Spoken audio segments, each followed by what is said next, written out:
สาธกยกคำพีร์มาบรรยายจากพระสูตรในพระไตรปิฎกสีวินัยอภิธรรมดีวินิจฉัยจากพระโอษฐ์องค์พุทธพระจอมไตรอธิบายเสริมสร้างบางประการสรุปใจความย่อพอสังเขปให้คติเป็นสเต็ปตามแก่นสารฝากข้อคิดสะกิดใจให้วิจารณ์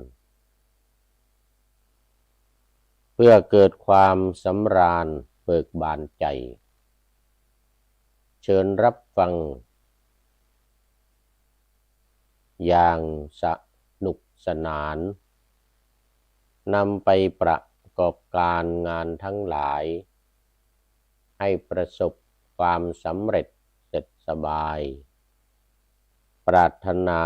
อะไรได้ดังปองปฏิบัติตามธรรมคำสั่งสอนจะให้ผลดลพรย้อนสนองธรรมะจักรักษามาคุ้มครองผู้กระทำถูกต้องตามครองธรรมขอถวายความนอบน้อมแด่องค์สมเด็จพระสัมมาสัมพุทธเจ้าขอถวายความเคารพ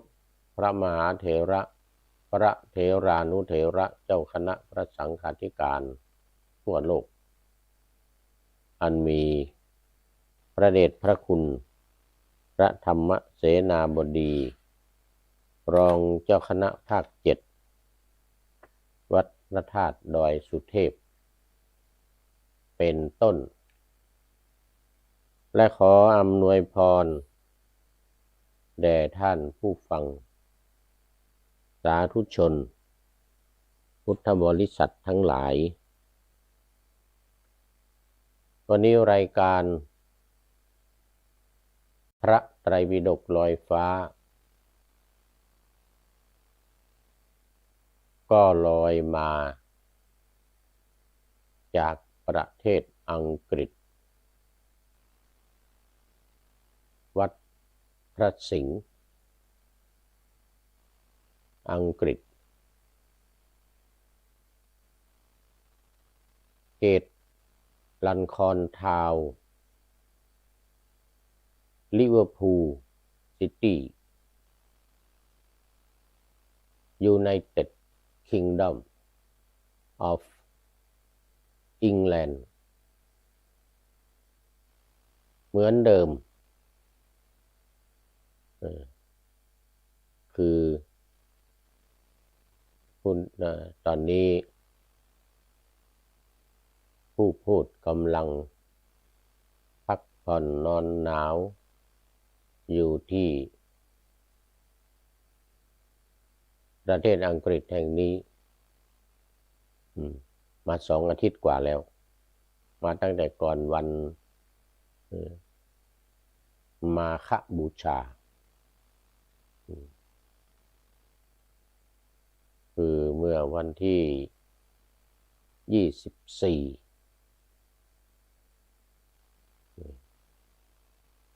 ตั้งแต่เมื่อวันที่24ที่ผ่านมา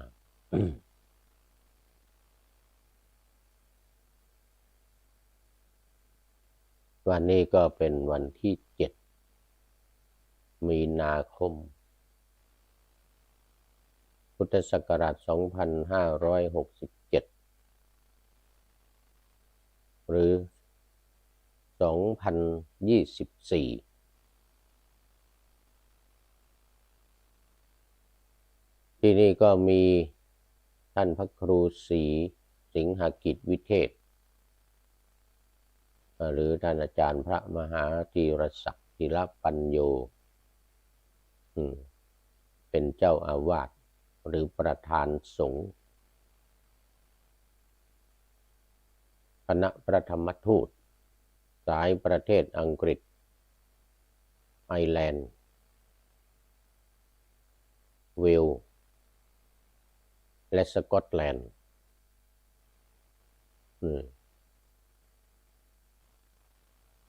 ซึ่งอยู่ในเรือจักรภพ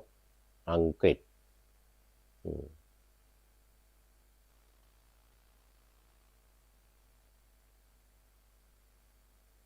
ส่วนอาตมาภาพเองนี่ก็ประจำอยู่ที่วัดพุทธมหาธาตุประเทศไอร์แลนด์หรือสาธารณรัฐไอร์แลนด์ใต้นะเป็นคนละประเทศ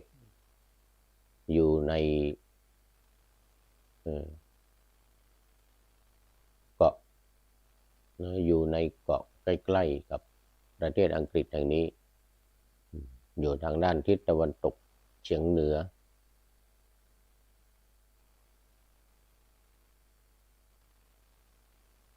แต่สำหรับที่วัดพระสิงห์ยูเคนี้ก็ได้มาเยี่ยมชมดูกิจกรรมกิจการงานการเผยแผ่พระพุทธศาสนาของพระธรรมทูตสายต่างประเทศประจำประเทศอังกฤษแห่งนี้ซึ่งเป็นหนึ่งในจำนวน30วัดวัดไทยเรานี่นะในประเทศอังกฤษมี30วัด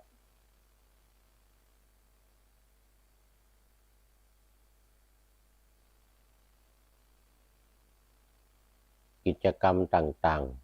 ๆมันสำคัญทางพระพุทธศาสนาคือในเทศกาลต่างๆเทศกาลวันมาฆบูชาวิสาขบูชาอาสาฬหะแล้วก็นอกจากนี้วันนักขัตฤกษ์ต่างๆเช่นวันเฉลิมพระชนมพรรษาของพระบาทสมเด็จพระเจ้าอยู่หัว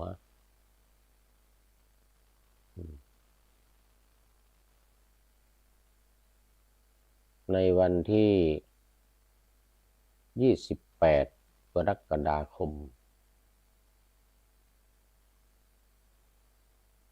เป็นต้น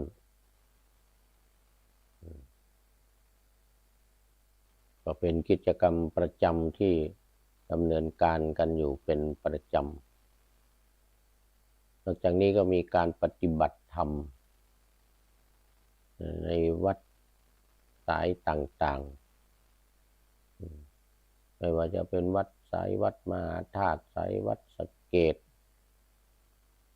สายวัดปากน้ำภาษีเจริญวัดโพหรือวัดพระเชตุพนอย่างเงี้ยนะ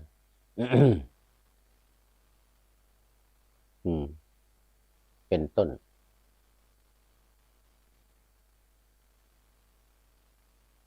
แล้วก็พูดถึงกิจกรรมของวัดพระสิงห์ยูเคนี้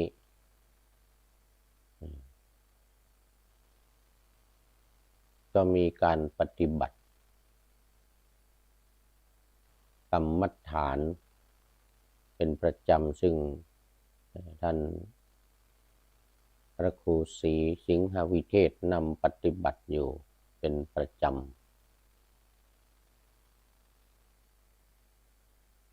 ทุกเช้าทุกเย็น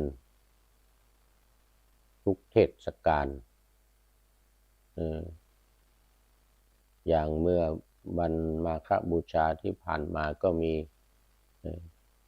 การบวชศีลจารินีบ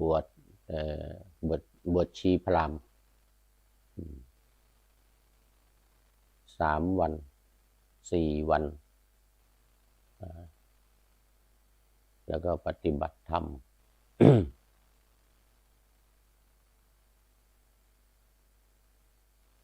วันเสาร์นี่ก็จะมีเปิดโอกาสให้คนต่างประเทศคนฝรั่งที่อยู่ในประเทศอังกฤษคนอังกฤษเองหรือชาติอื่นๆที่มาอยู่ในประเทศอังกฤษนี้ก็มาปฏิบัติเป็นคอร์สกรรมฐาน นานาชาติทุกวันเสาร์และวันอาทิตย์ที่2ของเดือนก็มีการปฏิบัติธรรมกรรมฐานและมีกิจกรรมการเจริญพระพุทธมนต์สืบชะตาประจำเดือนสำหรับคนที่เกิดในเดือนมีนาคมทั้งเดือนก็จะมารวมกันรักษาศีลศีล 5ศีล 8หรือเมตตาภาวนาอย่างในวันที่10ที่จะถึงนี้ก็จะมีกิจกรรมการเจริญพระพุทธมนต์สืบชะตา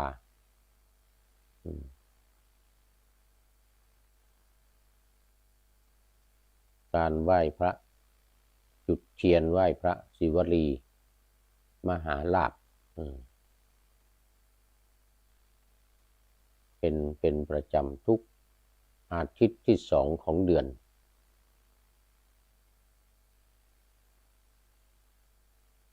แล้ววันที่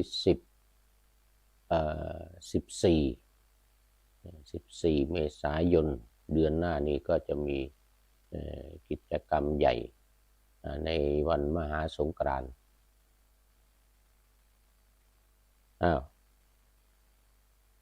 ตอนนี้ก็มีคุณโยมพอใจรับนมัสการขอรับครูจานมาแล้วพระครูจานมาแล้ว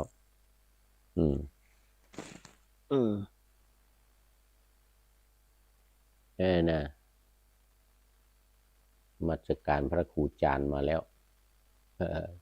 สาธุสาธุFC ตัวจริงเลยนะ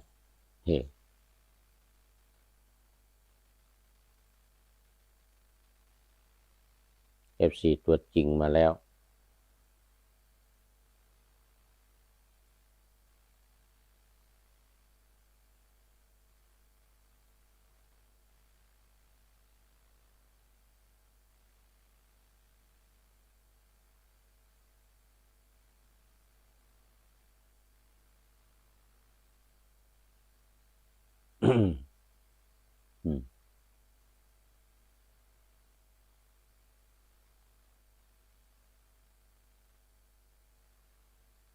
และพิเศษปีนี้ในวันที่23มิถุนายนก็จะมีการพิธีวางศิลาฤกษ์สร้างเจดีย์พระธาตุวัดพระสิงห์ตัวเจดีย์นี่หล่อจากเมืองไทยที่นี่ก็หล่อจากเมืองไทยมาแล้วก็มาวางไว้เอามาวางประดิษฐานไว้แต่ตอนนี้ยังไม่มานะจะมีพิธีวางศิลาฤกษ์โดยพระเดชพระคุณหลวงพ่อท่านเจ้าคุณพระเทพสิงหาวราจารย์รองเจ้าคณะจังหวัดเชียงใหม่วัดพระสิงห์วรมหาวิหารอำเภอเมืองเชียงใหม่ได้มาเป็นประธานและทราบว่าปีนี้พระเดชพระคุณหลวงพ่อพระเทพ ปริยัติที่ปรึกษาเจ้าคณะภาค7อดีตเจ้าคณะจังหวัดเชียงใหม่รูปที่ผ่านมา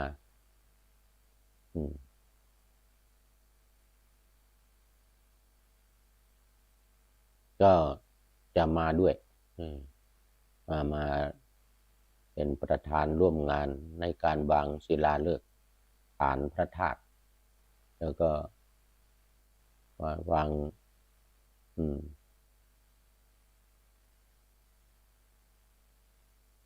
ในการสร้างพระธาตุที่นี่เขาดีนะเขามีทางรัฐบาลเนี่ยมีงบประมาณให้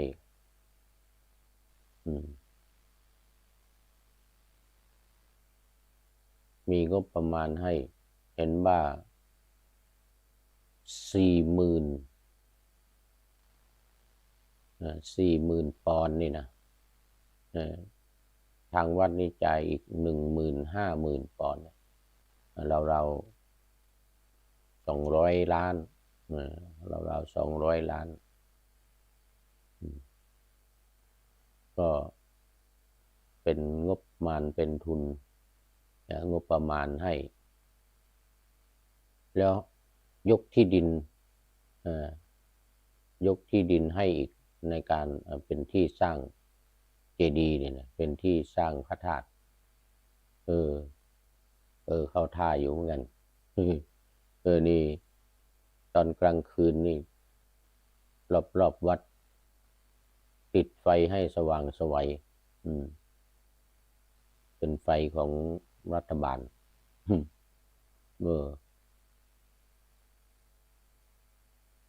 ติดไฟให้สว่างไสวเลยเนี่ย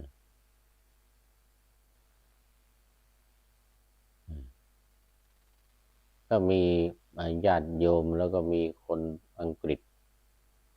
อุปถัมภ์ในการดำเนินงานในการติดต่อประสานงานกับทางรัฐบาลกับทางรัฐบาลราชการบ้านเมืองคุณโยมโทนี่คุณโยมโทนี่นี่ก็เป็นผู้ที่มาช่วยอุปถัมภ์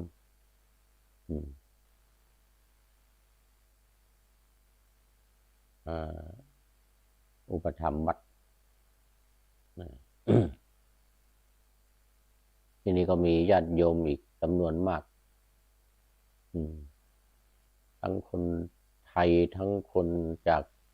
ทางประเทศลาว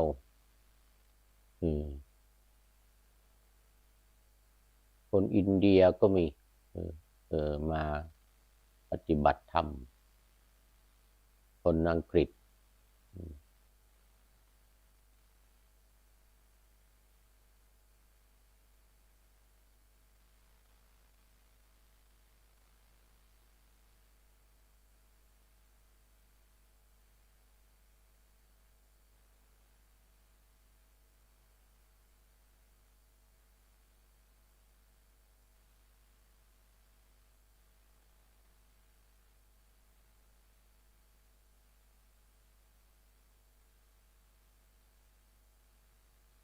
เอาแล้ววันนี้ก็เข้ามาสู่เนื้อหาสาระของธรรมะที่มาในพระไตรปิฎก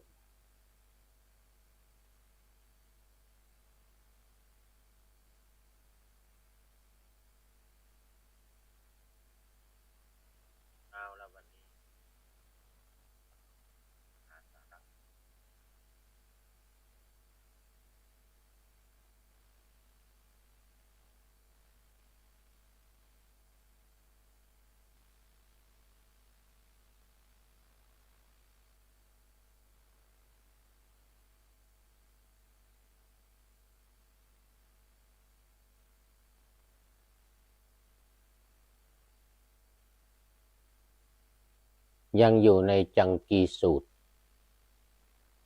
รามนวรรคมัชฌิมปัญนาถมัชฌิมนิกาย ระสุตตันตปิฎกเล่มที่13ในจำนวนนิกายทั้ง5หนึ่งในนิกายทั้ง5ทีฆนิกายนี่จบไปแล้วเล่มที่9 10 11 12มี4เล่มด้วยกันทีฆนิกายจากนี้ไปจะเป็นตั้งแต่13ไปก็จะเป็นมัชฌิมนิกายนี่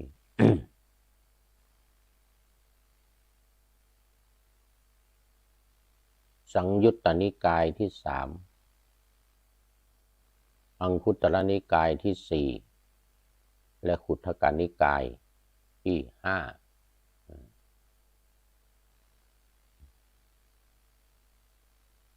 สำหรับพระไตรปิฎกทั้งหมดที่ผ่านมาตั้งแต่ต้นเมื่อ20 ปีมาแล้วเนี่ยรายการพระไตรปิฎกลอยฟ้าของเรานี่ก็เริ่มมาเป็นเวลา20 ปีเข้า21 ปีปีนี้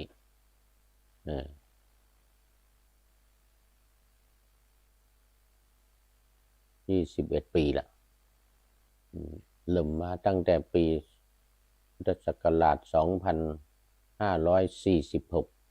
56 66นี่ครบ20 ปีเมื่อปีที่แล้ววันวิสาขบูชานี่ก็ใกล้จะถึงวิสาขบูชานี่ก็จะครบ27 ปี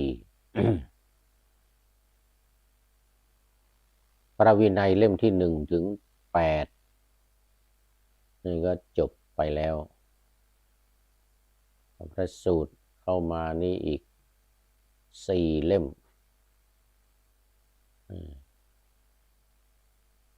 และพระสูตรก่อนหน้านั้นก็จบไปเล่มที่12เล่มที่21เล่มที่23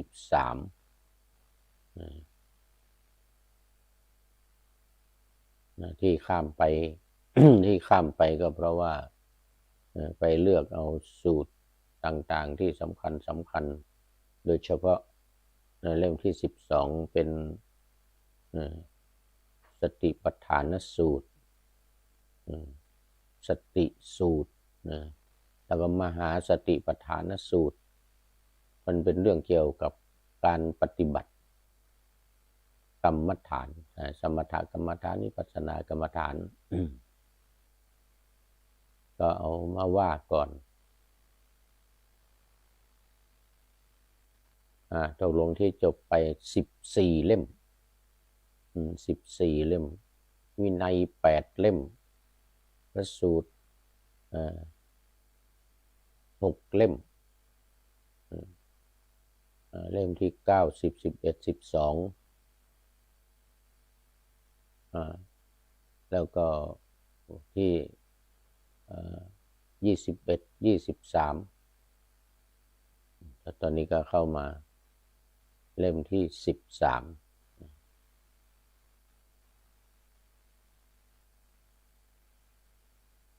ส่วนพระอภิธรรมนั้นขออาจารย์ประเสริฐ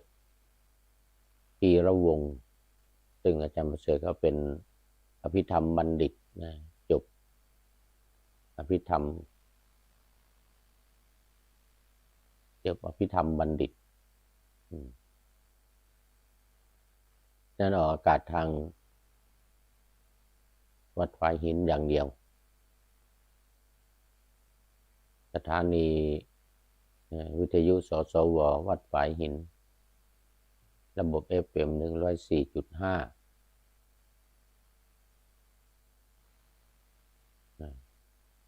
วันพุธ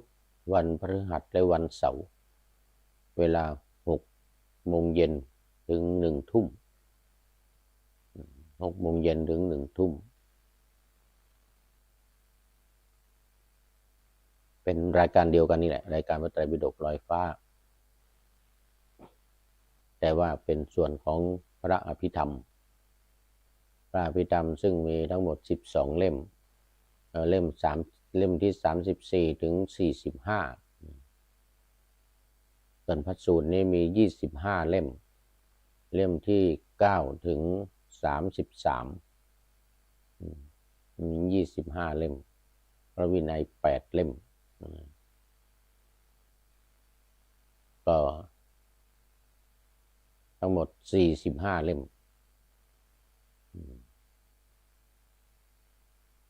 เรียกว่าตอนนี้ก็ครึ่งไปแล้วนะครึ่งไปแล้วครึ่งของ45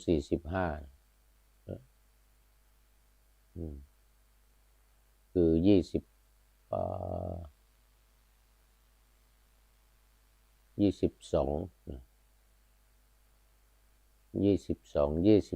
ก็เกินครึ่ง23เพราะว่าพระอภิธรรมนี่ก็จบไปหลายเล่มแล้วอภิธรรมก็จบไปหลายเล่มในจำนวน12เล่ม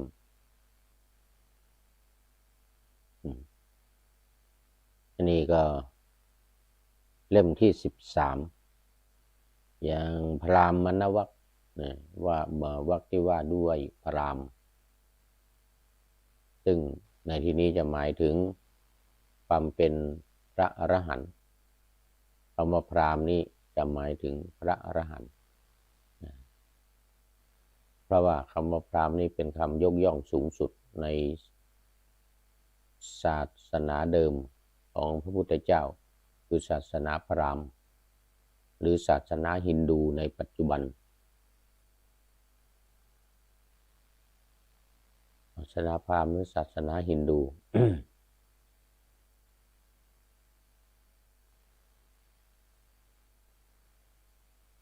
คือพรหมพราหมณ์นี่มาจากคำว่าพรหม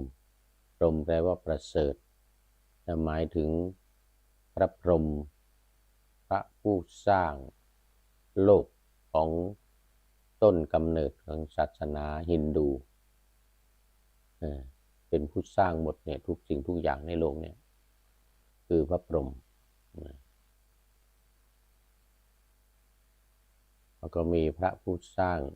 พระผู้รักษาและพระผู้ทำลาย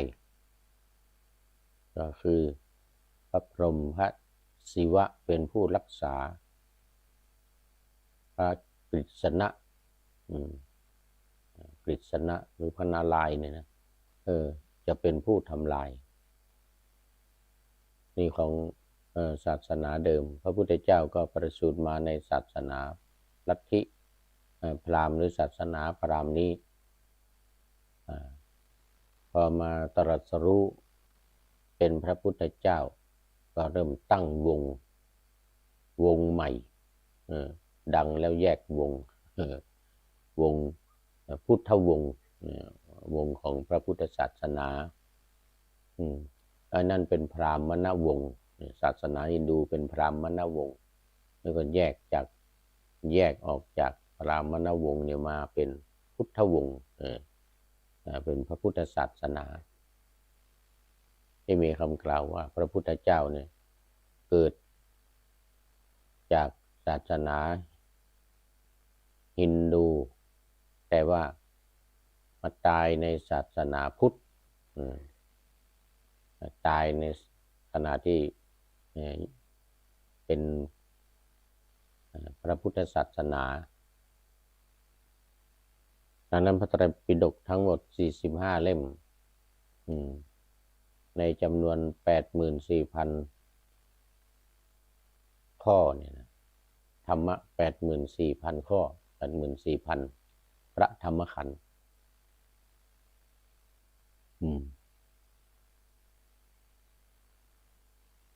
ตอนนี้อยู่ที่เล่มที่13เล่มอยู่ที่เล่มที่13จังกีสูตรก็คือจังกีพราหมณ์จังกีพราหมณ์แต่ว่าตอนนี้พูดถึงมานพคนหนึ่งพูดถึงมานพสนทนาธรรมกับ พระพุทธเจ้านี่ลืมชื่อไปแล้วนี่มานพชื่ออะไรนี่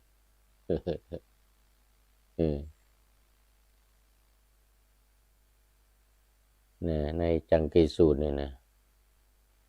พารัตวาชตระกูลพารัตวาชะตระกูลพารัตวาชะก็มาถึงตอนที่พระพุทธองค์สนทนาปราศัยถามกันไปถามกันมาเรื่องนี้ก็พระพุทธองค์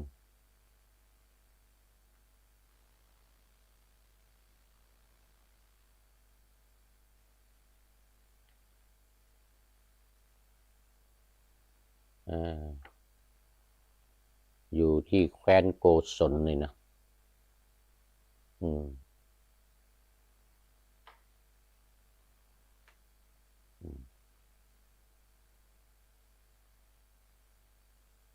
แคว้นโกศล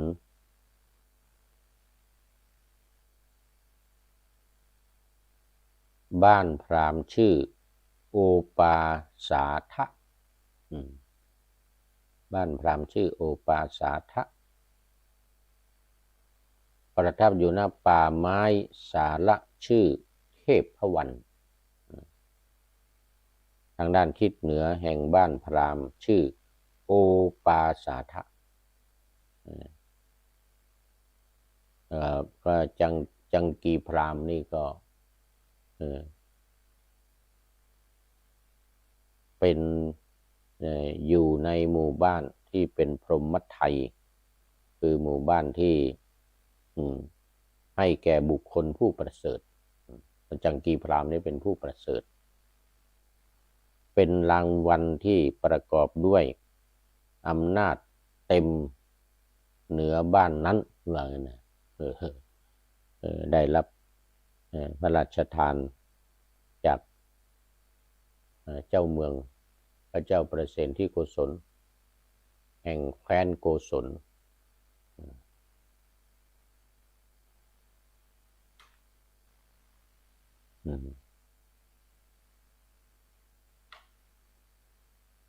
ซึ่งต่อมาก็มีมานพกาปฏิกะมานพชื่อกาปฏิกะอายุแค่16แต่ว่าเก่งกล้าสามารถจบไตรเพศของศาสนาพราหมณ์สมัยนั้นแล้วก็โปรงผมดูเหมือนเป็นนักบวชนี่นะแล้วก็เป็นผู้สามารถมาตอบถามคำถามกับพระพุทธเจ้ารู้ลักษณะของมหาบุรุษ32ประการ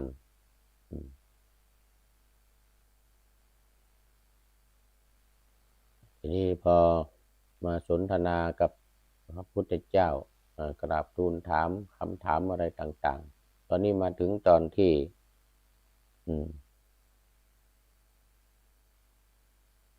ธรรมมีอุปการะมากธรรมมีอุปการะมากที่ต่อกันมาธรรมมีอุปการะมากแก่ความควรแก่การเพ่งพินิจแห่งธรรม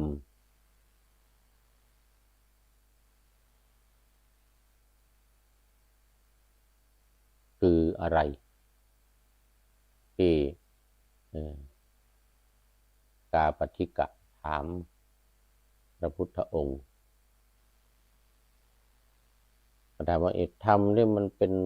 สมควรแก่การเพ่งพินิจเนี่ยคืออะไรพระพุทธองค์ตรัสตอบว่าปัญญาเครื่องไตรตรองเนื้อความเป็นธรรมมีอุปการะมากแก่ความเพ่งพินิจ เพ่งพินิจธรรมเพ่งพินิจแห่งธรรมถ้าบุคคลไม่ไตร่ตรองเนื้อความธรรมทั้งหลายก็จะไม่พึงควร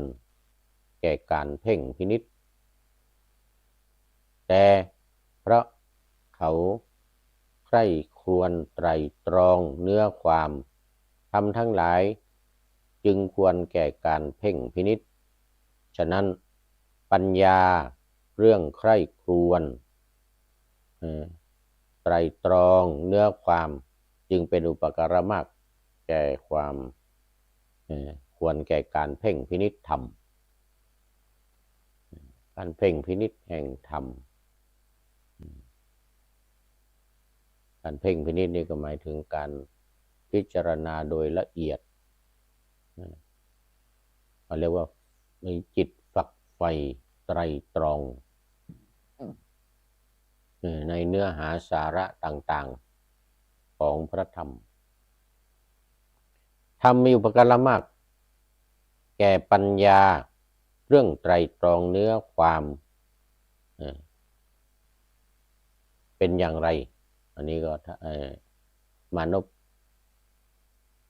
กาปฏิกาถามต่ออีกพระองค์ตรัสว่าการทรงจำธรรมมีอุปการะมากแก่ปัญญาเรื่องไตร่ตรองเนื้อความคือการทรงจำธรรมหลังจากไตร่ตรองเสร็จแล้วก็ต้องมีการทรงจำมีการจดจำจึงเป็นอุปการะมากต่อการไตร่ตรองพิจารณานั้นก็คือถ้าว่าไม่จดจำไตร่ตรองเสร็จพิจารณาเสร็จลืมไปเสียอย่างนี้ก็จะไม่มีผลอะไรไม่มีผลอะไรไม่ได้ผลอะไร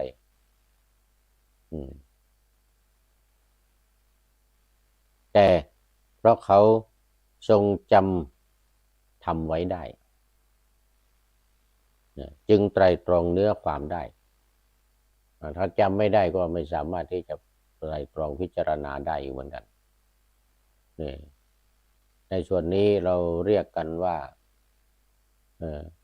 วิปัสสนาเราจะมีการปฏิบัติธรรมนี้เราจะมีสมถะคือการทำให้จิตใจนี้สงบเป็นสมาธิแต่แล้วก็มีวิปัสสนาคือการไตร่ตรองการพิจารณาโดยละเอียดถี่ถ้วนตามขั้นตอนอย่างนี้นั่นเรียกว่าการปฏิบัติแบบวิปัสสนาเจาะจงลงไปในการพิจารณาในอารมณ์ของวิปัสสนา73ข้ออย่างนี้6หมวดขันธ์5อายตนะ12ธาตุ18อินทรีย์22อริยสัจ4แล้วก็ปฏิจจสมุปบาทอย่างนี้เป็นต้นอันนี้เรียกว่าเป็นการไตร่ตรองในเนื้อหาสาระของธรรม ให้สรุปลงในไตรลักษณะ3อย่างคืออนิจจังทุกขังอนัตตาอันนี้เรียกว่าต้องใช้ปัญญาพิจารณาไตรตรองเสร็จแล้วก็ทรงจำไว้ให้แม่นยำนั้นการทรงจำจึงมีอุปการะมากแก่ปัญญาเรื่องไตรตรองเนื้อความมานพถามต่ออีกว่าธรรมมีอุปการะมากแก่การทรงจำเป็นอย่างไรพระองค์ตรัสตอบว่าธรรมมีอุปการะมากแก่การฟังธรรม